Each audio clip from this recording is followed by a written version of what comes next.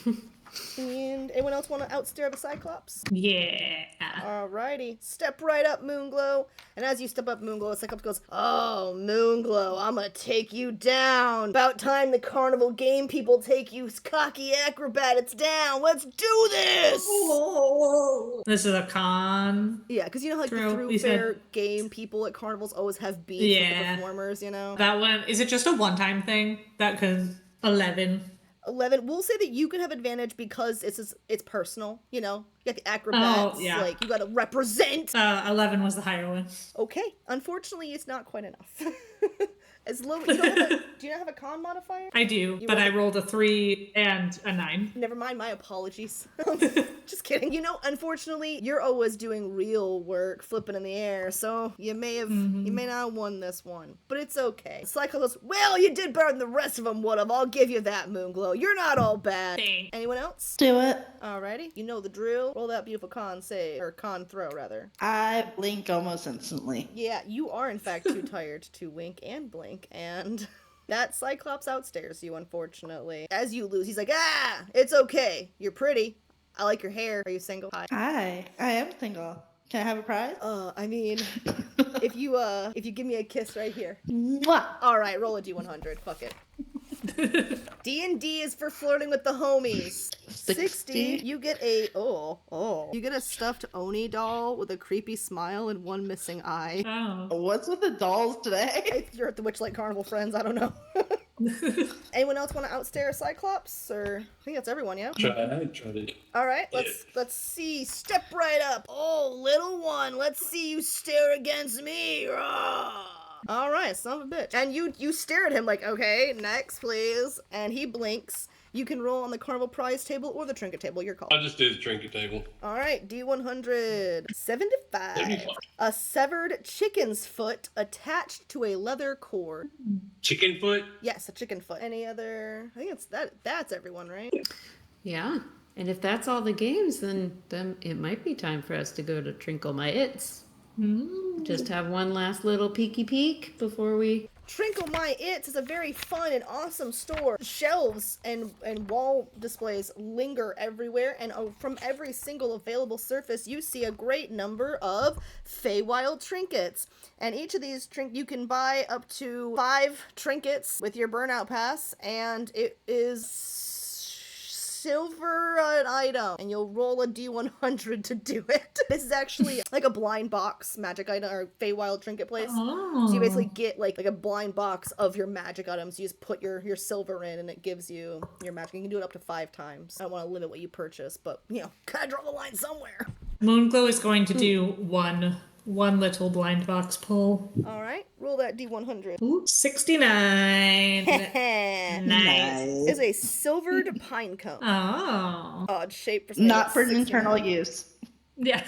No Next. flared base on that thing. Right. I'll go ahead and try. I'll do one as well. Alrighty. 35. 35. Is a teacup made from a varnished... Oh my god, this is adorable. A teacup made from a varnished mushroom cap that magically keeps its liquid contents lukewarm. Not hot, lukewarm. But it's still cool. Go. I go ahead and give it over to Nyla. It's like, I think you would like this. Are you sure? It's so cute. And I was gonna draw a couple of times just because I'm curious about what's in there, and you know, we're probably gonna. It might be nice to have some of these things in the Faewild. That's kind of what Ellie Wick was implying. So I give you like 3 silver pieces, and I say like, just draw some more. okay. okay.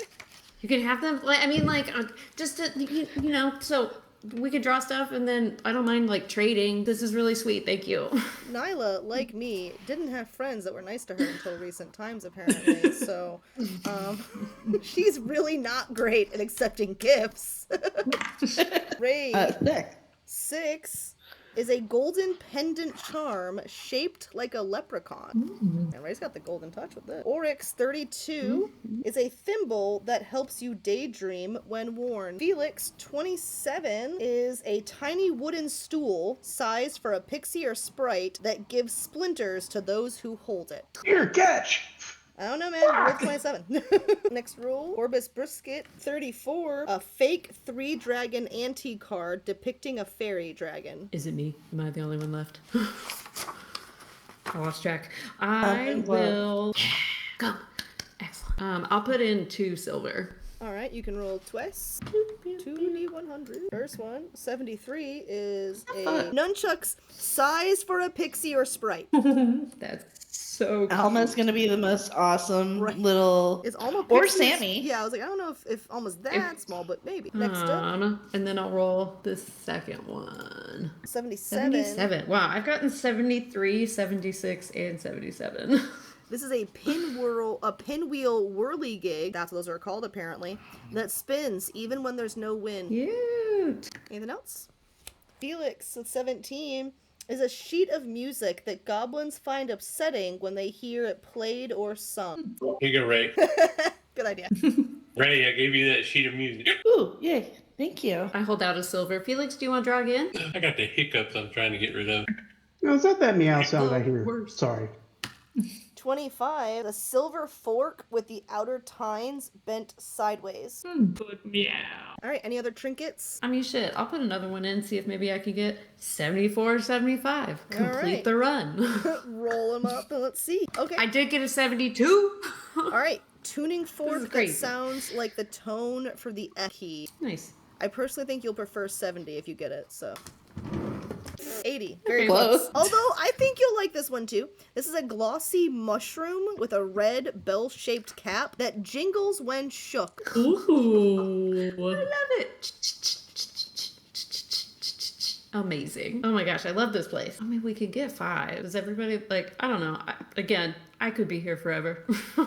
I'll go again. Roll it. 14. 14. Is a, it's a tiny electrum whistle that only Fae can hear. Oh. With that, you guys are at the Trinkets shop. However, next up is because you guys don't have anything else to really do, you will next up be doing the Witchlight Monarch in the crowning of the Witchlight Monarch in the Big Top.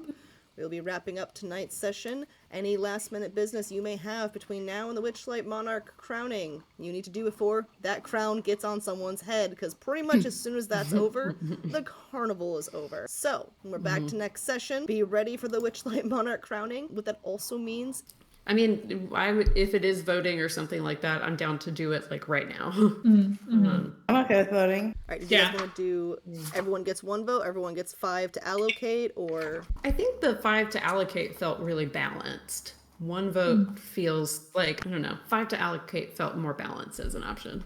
I'm inclined to agree. If everyone gives me a thumbs up agreement to that, we can say that just DM me, don't post it, just DM me your 5 votes allocated, and that way I can announce it at the Witchlight Monarch. Next session will be the crowning of the Witchlight Monarch, and also probably leaving the carnival. So make sure if you probably won't get too far into Prismeer, but you might want to prepare your next level. You will level up when you go into Prismeer, not before. Nice. Also, Nyla will happily drop 2 more silver and roll 2 more times. Okay, go for it. I mean, we get 5, and when else? I don't know. Silver is silver. Silver is silver. 5 is a And I'm on a mission. 5 And is, I'm on a mission to see how many. you are. 5 is a delicate silver cameo with pictures of twin children opposite one another. Spooky. And last one, 44. 44. Oh, you're not ready for this. A tiny pumpkin-shaped cauldron carved out of a bog oak. I told you weren't ready It's for your this. cauldron. It's your cauldron. Oh my god, I just need, like, I'll get access to enlarge reduce and I'll make it, like, actual cauldron sized and be able to use it. Oh my god, it's so cute. But anyways, we have our next session planned. You all have trinkets. Next session is Witchlight Monarch. I have votes from some of you, getting the rest of them for you soon. We will do Witchlight Monarch and then probably resolve the business. Like, basically you guys will have a little bit of time to anything you want to do before the Witchlight Monarch. We'll crown the Witchlight Monarch, and then Eldywick, Witch and Light, doing stuff that ends in the portal to Prismeer. It's happening! exciting.